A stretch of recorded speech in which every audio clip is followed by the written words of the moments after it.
Celtic have absolutely no chance of getting a guard of honour on Sunday, and nor do we want one, but we will come out to Tina Turner's Simply the Best, so we'll take that for what it is. This is Tino with the countdown to kick-off ahead of Sunday's big game against Rangers, last Glasgow Derby of the season.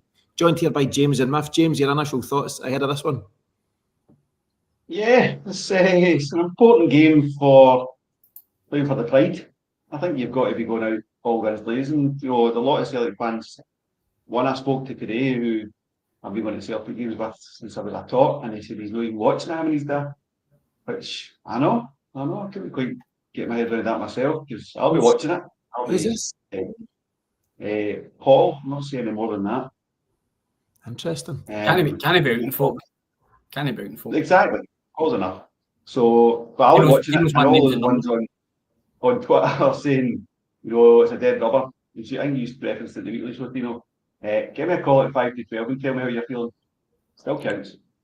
If you're a man that gets nervous for these games, regardless what's at stake, Scottish Cup finals, league crunch matches, all those kind of things, are you more relaxed given what's not at stake in terms of trophies, but what is at stake in terms of bragging rights? Not really, because I think the spectre of them beating us 3 times in a season just creates unnecessary noise.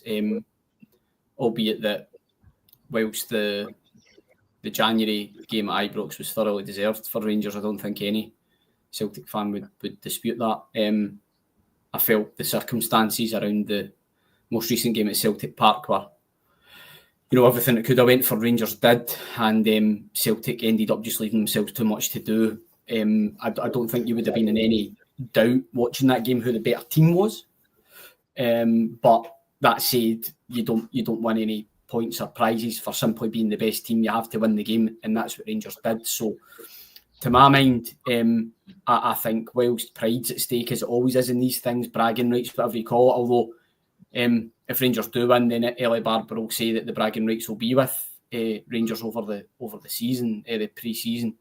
But for me, I do think it's an important game. It's an important game slingshotting in to next season, heading towards what we hope is the last leg of a treble. But as it always is when we play Rangers, it's about putting them, hopefully, in their place. Yeah, here's hoping.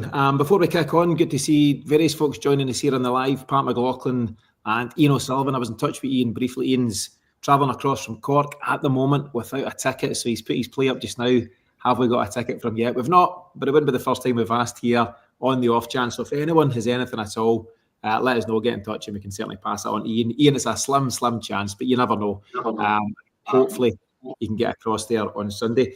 James, few injury updates, as you'll have heard from Brendan Rodgers. So the big news, bigger picture stuff is sadly that Jota will be out for between 6 and 9 months.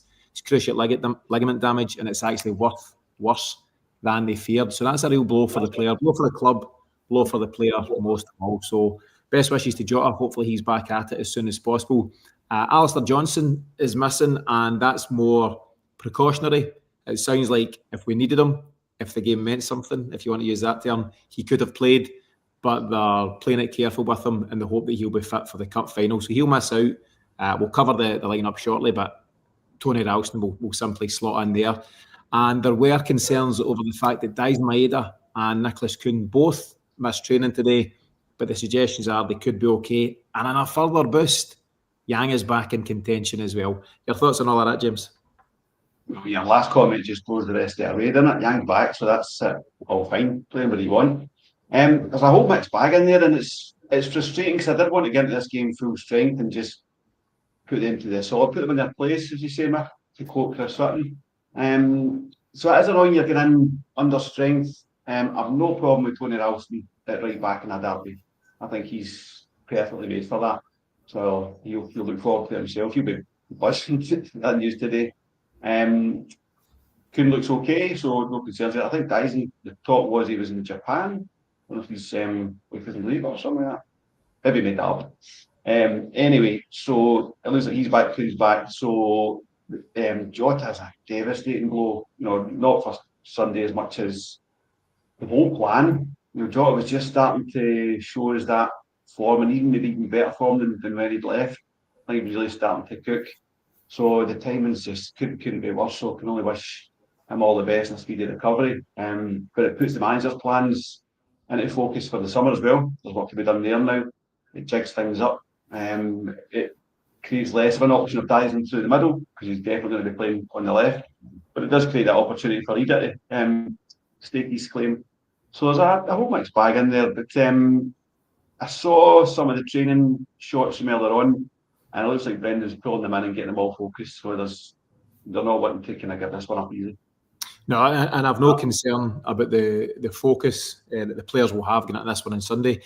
I've said it before, this isn't an entitlement thing, but I do believe the players owe the fans a result and a performance given the last couple, and it's time to just redress the balance and once again show who the top team in the country are. Miff, obviously a huge blow about Jota. Less clear on things like Nicholas Kuhn. I don't know if he's got some sort of repetitive strain injury, given it all that. I don't know if he's picked up something last week, but your thoughts on the guys who aren't available and the other concerns? I think it just creates opportunity. I think it also creates a freshness around this fixture and seeing guys who, maybe wouldn't ordinarily be considered for starting, throwing them in there. It was the old guard, for want of a better expression, that have kind of let us down in the past couple. So, I don't really have any issue with it. And I think rather than having my usual fear of dropped points and just general pessimism going into this fixture, what kind of makes me a wee bit more wary is exactly the circumstances behind it. We've walked this walk before and ended up with a couple of coffins when there's been a dead rubber at Ibrox, and I don't like it. It looks to me like the players have gone there with the attitude of James's friend that he mentioned earlier, and went, we're kind of on the pitch, but we just got to see out the 90 minutes and get off, and it doesn't really matter. I think doing that is that's not to recognise truly what the game means to the fans. And I would like to think, having had those past experiences in the not too distant past, that it's something that will get rectified and put to bed in the game at the weekend. Do you think, Miff, that it's become more important, given that we lost those last couple of games? Had we drawn those games or even won, would it really matter? Would it just be stone cold, dead rubber? Or do you think there's now an added element to it, given that we faced a rare defeat, 2 on the bounce? To us, yes, as fans. The players, they'll need to show that in the game, because we can like to think, I know you, James and Paddy are always in the positive, always. Every game Celtic's got to win 7-0. Every game Rangers play, they're going to get beat. James is sick of taking money off the bookie. Live by the sword, die by the sword. But at the same time, I think it's okay enough to admit we've underwhelmed it a few times against Rangers. That's fine. The simple truth of the matter is we haven't had to beat them to win the league and get further in the cups. They've managed to make life more difficult for themselves. That's on them, not on us. But a point we have laboured many, many times over many, many years in the podcast is, why do we get our beds in the morning? Why do we put the green and white jersey or scarf on going to the game? It's to beat them. Simple as that. It is in our fibre to beat them. And whether it's tiddlywinks, water polo, a game at Ibrox, we want to beat them. And we don't just want to beat them, we want to cuff. So over to the players to show us how much it means to them. Yeah, there's no doubt. And I think Callum McGregor and all his teammates will be really switched on, really focused, least of all because there's a cup final not too far away and everybody wants to be part of that. So there's no room for half-hearted performances or phoning it in. Everyone needs to turn up and show why they should be part of that game in a few weeks' time. James, we'll get to the starting lineups, and I think we can take it as read that Sinisalo will remain. We know that Kasper Schmeichel's not too far away, but I think it will remain with Sinisalo, and I've no concerns about that. I think he's been really comfortable in recent times. But with the Alistair Johnson news, what do you see the back four as? Ralston, CCV, Scales and Taylor. Simple as that.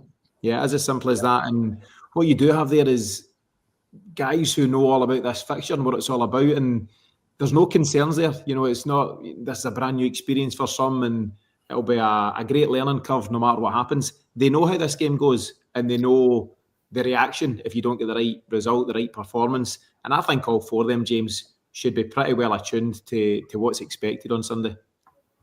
Yeah, I mean, it's a fixture that Scales tends to like. He has issues in other games, and I don't think he's the long-term answer. But I think he's performed admirably in these ties. Taylor as well, I have to say, maybe less so of late, more so a year or two ago. Could be a nice swan song for Greg Miff as he's heading to pastures new now.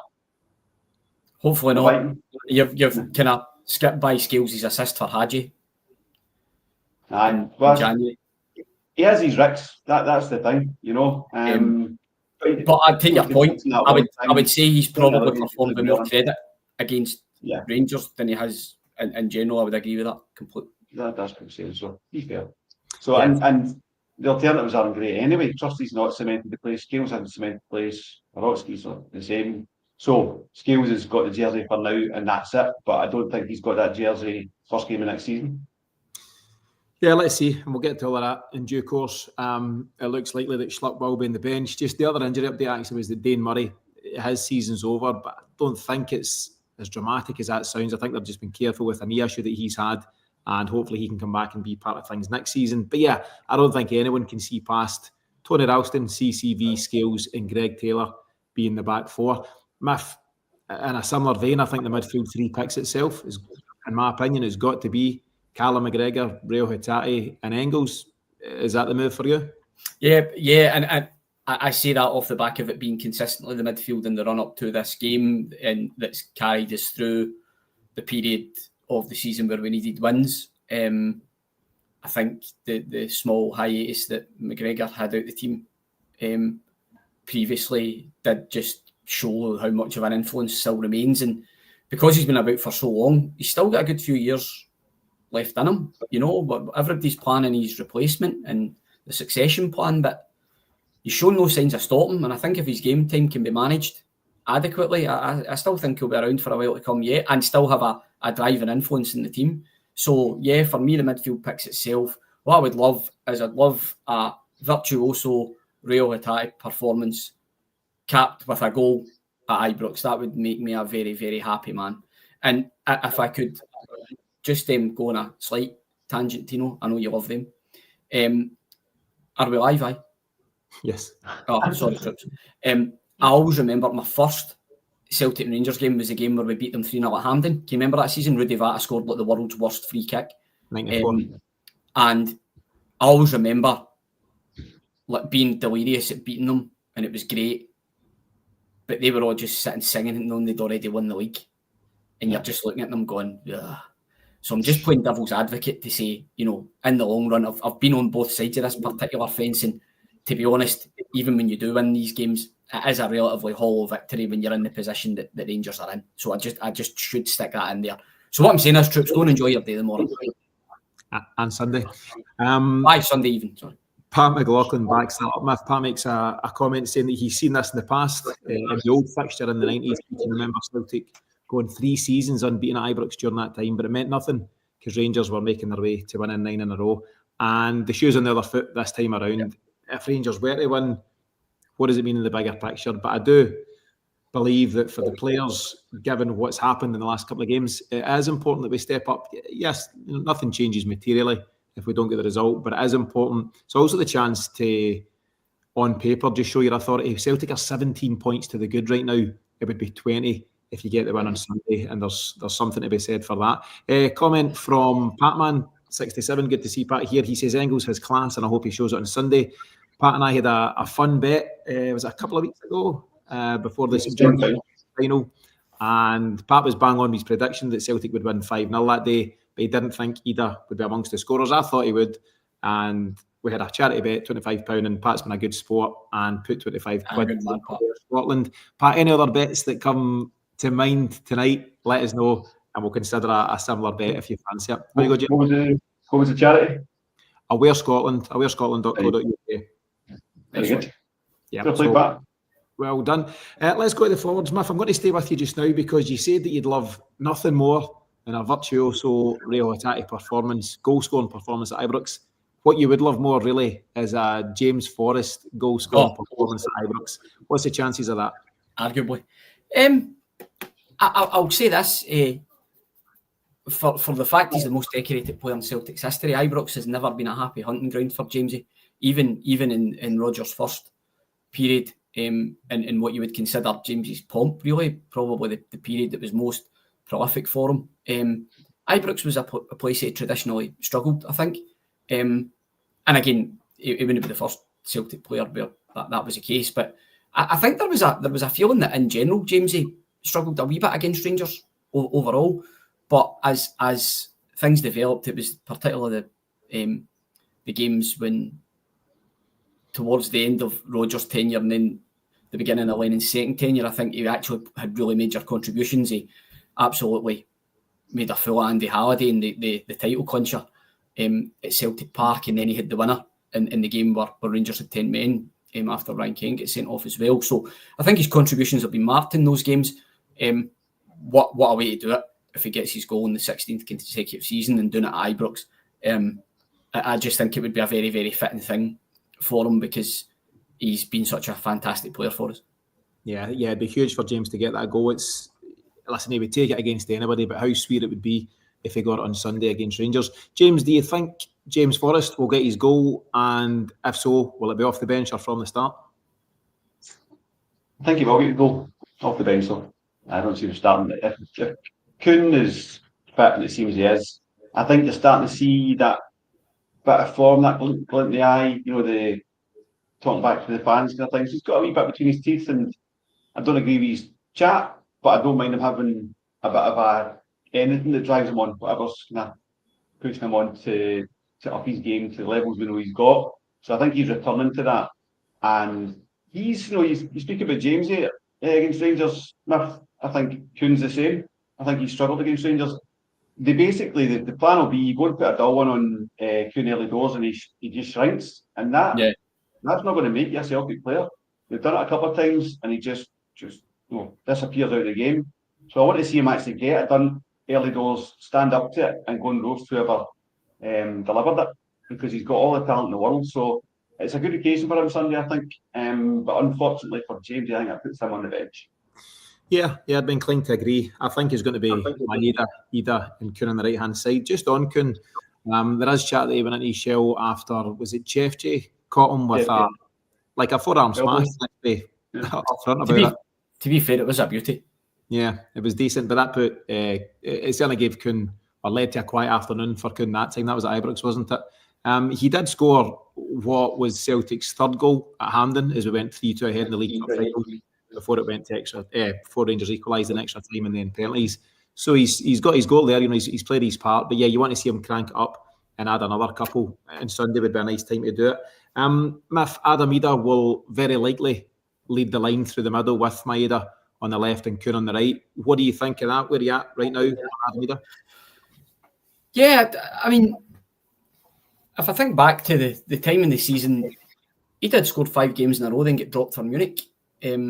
Probably more tactical than anything else, but that coincided with us coming very, very close to, taking Bayern Munich to extra time. So you can understand why the manager has saw something in that system and that the 11 players that have started that night to stick with them. But if you look back, it's probably pretty harsh on Ida to have been dropped when actually his performances at the time didn't merit it. I think what we know about Adam Ida now is he is very much a confidence player.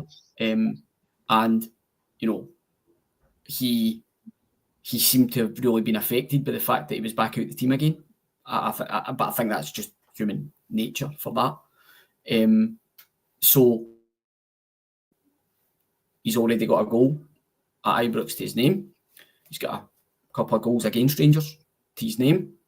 This is his chance. Go there, dominant performance. If there is we can go on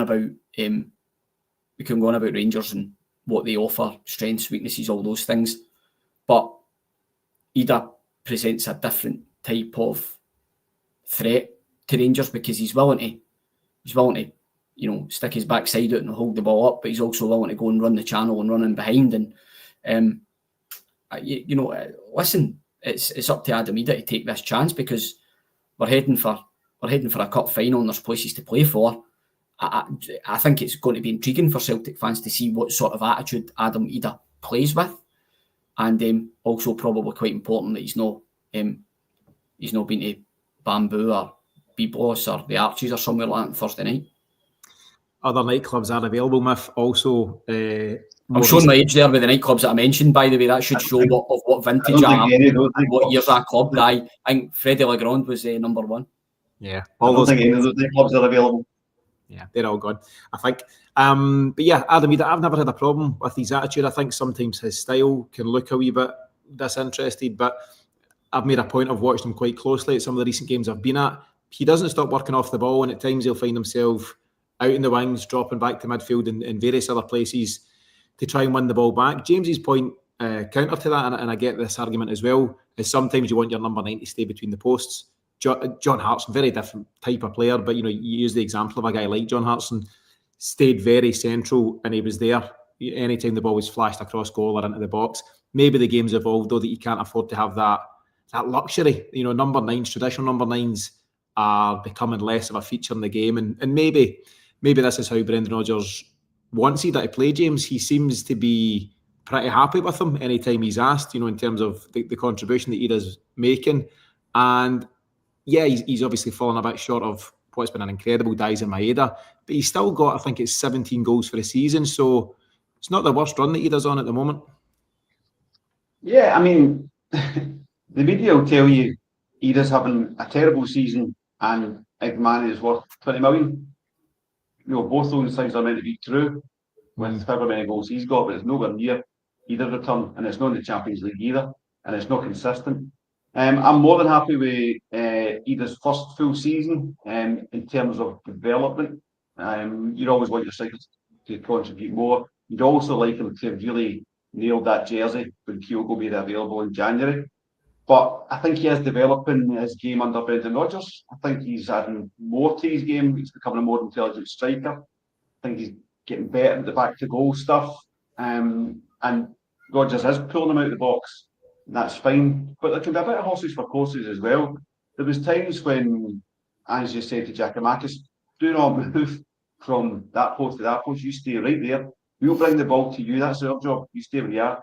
And that might suit Sunday. I think, to a broader question that I've made up myself to answer myself, we could do with taking a bit of a different approach to Sunday, because we've been playing the game our way all season, and we've only had it our own way once. The cup final was a slog, or with a better team. We got horsed in January deservedly, and the last game could have went either way, and it did go one way and it wasn't ours.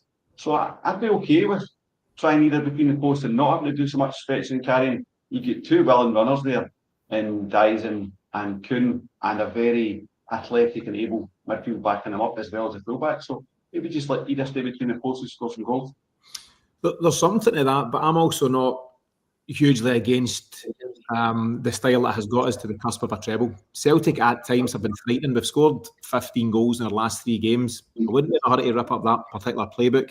And Patman makes a similar comment. He says Rangers won't change their style. Surely Brendan has a noose to overcome that by now.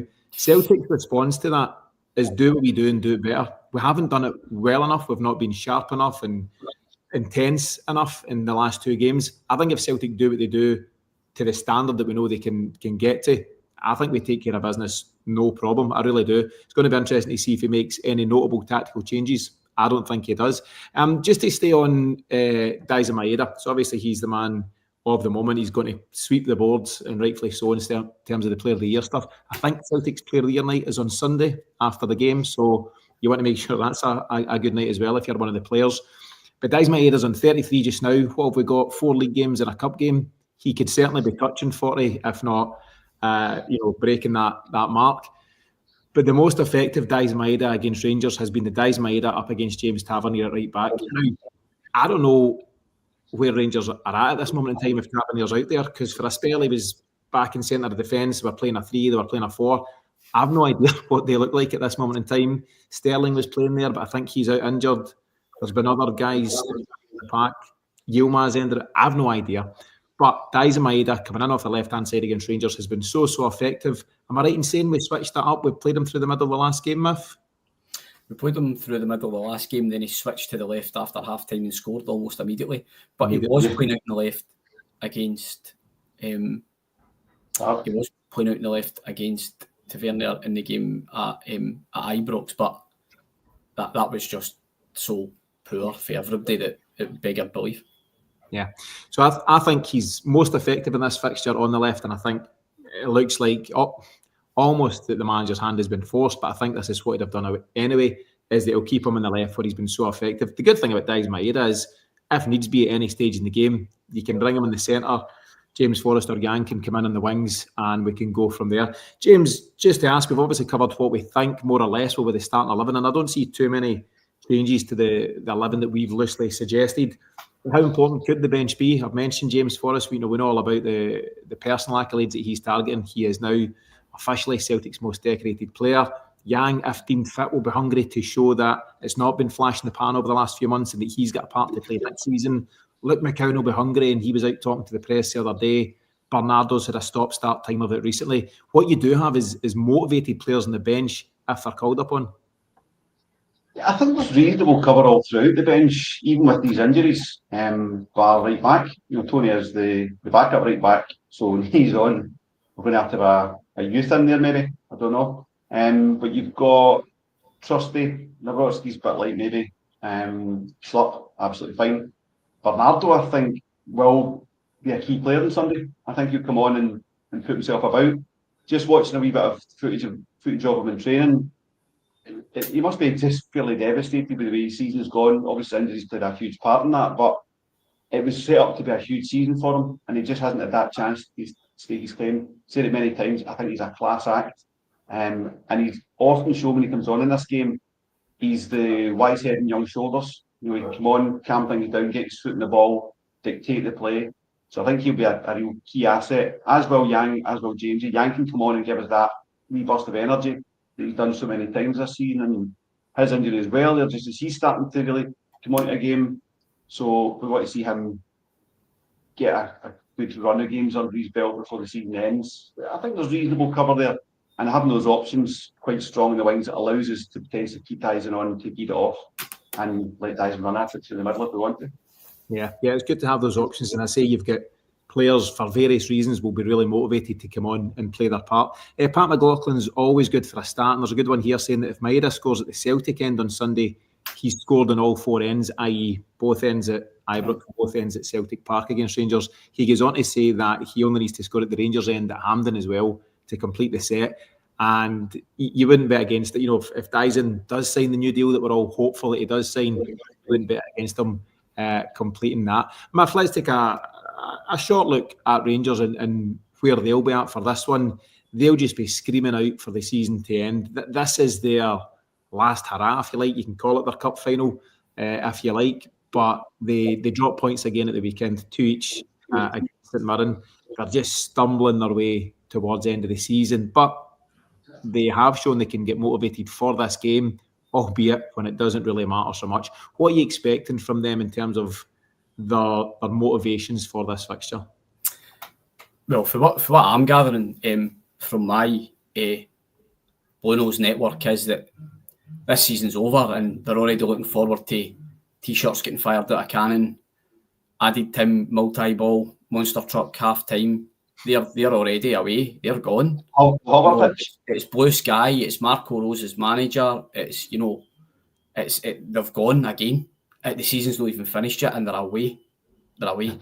So, I think referring back to my Cobbin days, maybe being on some of what they are on would be a good thing. But to live in that consistent level of delirium is just quite something. And in many ways, it's quite hard when you're opposing that. What you're constantly doing is we're firing the bullets and winning the trebles and winning the trophies. It just kind of deflects off them, and they just revert to this absolute madness of the day that's yet to come. And they may win on Sunday, they may not, but I don't really think they particularly care, because they're already looking at next season, and they've already got the 49ers money spent, and they've got they're running about with an absolute mad. I say fantasy money. Someone could come in, somebody could spend money, somebody could start to build something sustainable. But the huge difference between where Rangers are at and where we were at when Fergus McCann came in was what we are doing and have done is sustainable. So we won't be going away anywhere. We won't be having our David Murray sold for £1 moment. The levels of intrigue within me to see what's coming in the pre-season are very, very high, because I wonder what things will be like at the start of next season if we are in the position I expect us to be in, and that's with a squad strengthened, positions bolstered, and hopefully a preparation for a Champions League qualifying campaign. And if things are still the same across the other end of the city, it's I think it's going to be pretty toxic. By the same token, what we could be presented with is a legitimate threat. Whether that is the case or not, I think that makes Sunday a game to be enjoyed, because we have worked very, very hard, despite our failings against Rangers this season in league games, to create this mammoth gap. And these are the days as a Celtic fan you should just thoroughly enjoy. Yeah, spot on, Muffin.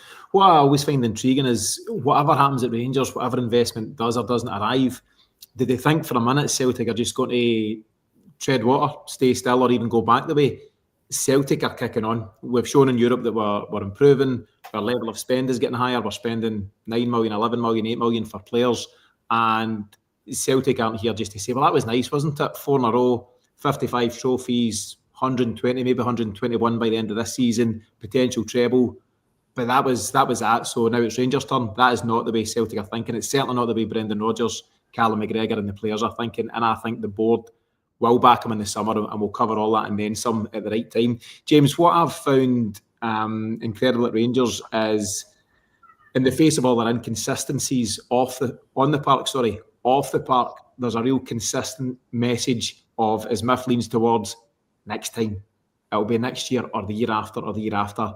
And it's just time after time after time, the same message. And Miff's right. Got to live for the here and now, got to win at the moment. And at the moment, we're the team in the ascendancy, and we're the team heading for the treble, whilst they have another trophyless season. I mean, it's always jam tomorrow, you know. I mean, I'm an extremely positive, optimistic person, but if I had that body of evidence stacked against me, I'd maybe just be tempering a wee bit and saying, right, you know, new management, new owners, whatever it may be, let's see how they go. I mean, we can look across at us and the journey we could go on, that we didn't want to go on, that McCann took us on. We wanted to go fast, much as they're looking to go fast now. But McCann showed us that wasn't the way, and we pushed back against it, and he said, look, stick with me. Or he didn't just say, I'm doing it anyway, whether you stick with me or not. And he delivered what has been just the most ridiculous, consistent level of success. 25 years, since Larson scored that long, we've never looked back. 19 titles out of 25 years of that. And that's all because McCann put us through the pain. So if they want to be where we are now, can they stomach the pain? And they can't, because they want it now. I understand why they want it. That's enough. That's football. That's supporting a team. But you're not going to get it. If you go for that, we get instability. They thought the COVID season league was it. That was the return. All it was flash in the pan with no one having COVID in your whole squad. 9 players out of your opposition. Madness. Deluding themselves into thinking that was a consistent base to build from. And it was just flash in the pan. So, I mean, I don't really want to spend much time talking about it. It's just idiotic. I think if the new owning structure comes in, it can be good for us, because we do, everyone wants good competition. That season under Ange, when we were just kind of rebuilding ourselves, Ange's first season, what a buzz that was to win that title. So, yeah, I'm all for the challenge, but for a long, long way away from where we are.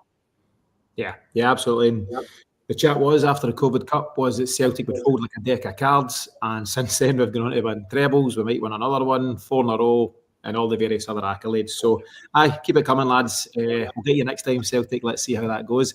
Let's get to the scoreline predictions, and comment from Alex the Bunnet coming in saying he'd like to see, not solely on Sunday. I read this as 20 goals on Sunday. He'd like to see 20 goals with no reply in 4 games on Sunday. So Alex is obviously referring to the fact that Celtic have won their last 3 games 5-0, and if we win by the same scoreline on Sunday, you'd be 20 goals to the good. Now, Miff, I know you're not a guy for a 5-0, a 4-0, a 6-0. James is. But let me come to you first and get your prediction and why for Sunday.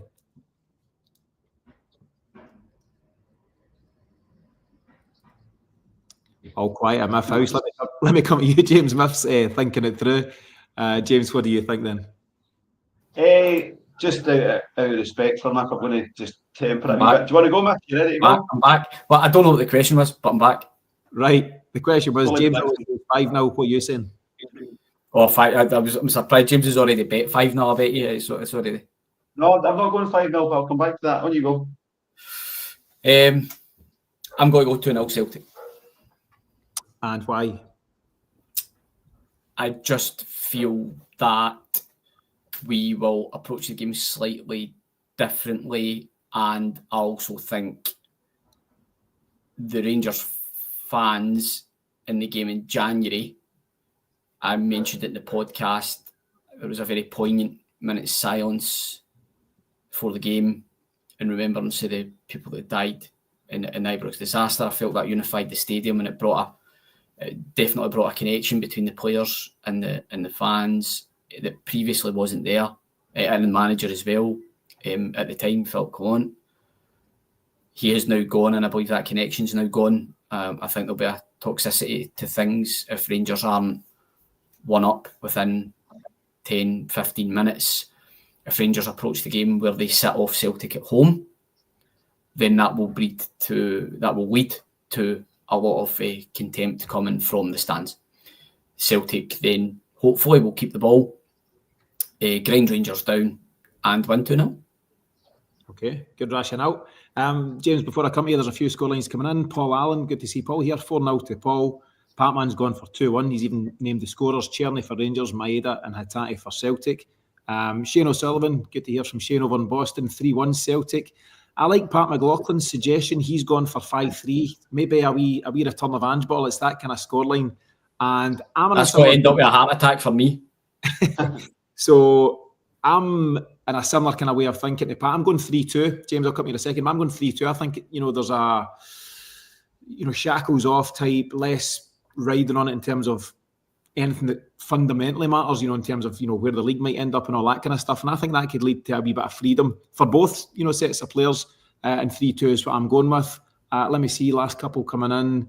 Jim Hunter, good to see Jim. Jim says if we start well, 2-0 and James Forrest getting his goal. What do you think, James? As I say, you're a man for the 5-0s and all that kind of stuff. Are you in a similar place for this one? No, I think it'll be a slow and steady professional performance. I'll go out with Shane O'Sullivan here, 3-1. But I think it will bring those aforementioned angry bears to the table, Miff. I think we'll go 1-0 Leader, 2-0 McGregor. Somewhere around about 60, 70 minutes, they'll get a goal back, and a few of them will come back from when they were leaving. They'll come running back up the stairs, and all we're going to see is draw or win. And then James will just put it to bed in the last minute, 3-1. You're only tuning in for the Angry Bears, James, aren't you? Always. All I needed was a scoreline, but you've given me blow by blow who'll score and when and how the order's going to go. Colin Rodgers, love Colin's thinking. Colin's going for 7-1 Celtic, and it's about time. It's been a while since we had one of them. Probably best part of 70 years, but no time like the present. Pat McLaughlin says 3-0. Kuhn, that's what he's been saying all week, and hopefully that comes through. And 420 somewhere, G, good to see him. He's saying 3-0, he can feel it. Miff, lots going on, lots of chat, lots of noise from all sides of the table, as is often the case with this game. But your final comments ahead of Sunday's final Glasgow Derby of the season. Yeah, just I don't think it really matters what the circumstances are. These games are important to the fans, massively important to the fans. And you want to be able to get into work on the Monday, Tuesday, if you've got a bank holiday, and say get it right up you. So that is ultimately what's at stake. And I'm very, very hopeful that the players themselves will have professional pride that they want to play for, and I'm hoping that will come to the fore on Sunday. Yeah, James, final word goes to you. Yeah, I hope the Get It a Wee trophy comes home to where it belongs. It does count. It's just what sport's about. That's your rivals and that's competition. So it's a matter of stage in the season we're at, or I think the season's over. It's important. So I'm looking forward to it. I'm looking forward to 2 years after it. Yeah, so no dead rubbers here, and as you say, it always matters when it comes to Celtic, and here's hoping we can get the right result and right performance in the final derby of the season. Thanks to James and Murph for joining me here this afternoon. Thanks to everyone who continues to join us here in the live and bring your various comments and questions to the table. Remember to check out the show notes for different ways you can support the Celtic Exchange between now and the end of the season, which isn't too far away. Given timing wise, we'll incorporate our post-match show into Monday's weekly episode. So the Celtic Exchange Weekly out on Monday for members of the Celtic Exchange Plus. And as I say, you can check out all of that in the show notes. But in the meantime, have a brilliant weekend. Have an even better Sunday. We'll speak to you again really soon.